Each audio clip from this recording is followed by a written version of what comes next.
کم سے کم اور زیادہ سے زیادہ تعداد کتنی رکعتیں پڑھنی چاہیے؟ ٹھیک ہے، یہ بھی بڑا اہم سوال ہے. اکثر لوگ پوچھتے ہیں تہجد کتنی رکعتیں، تو یہ ظہر اثر وغیرہ کی طرح مقرر رکعتیں نہیں ہیں، اس میں وسعت ہے. ٹھیک ہے، کم سے کم اور زیادہ سے زیادہ تعداد.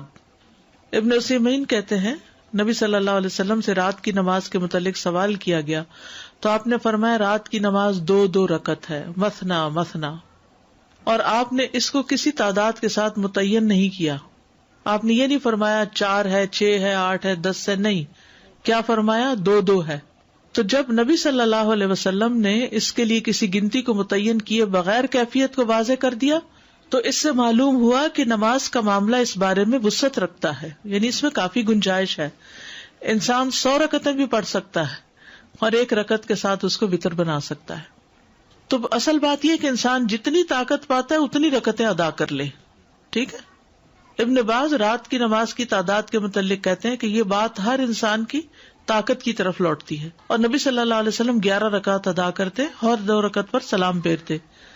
آپ علیہ الصلوۃ والسلام اپنی قرات، اپنے رکوع اور اپنے سجدوں کو لمبا کرتے تھے اور قیام اللیل کو 2 ہلکی پھلکی رکعتوں کے ساتھ شروع کرتے تھے.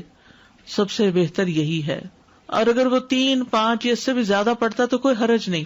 ہر ایک اپنی طاقت کے مطابق ادا کرے گا، اس میں کوئی حد نہیں. لیکن سب سے افضل صورت 11 رکعت نماز پڑھنا ہے.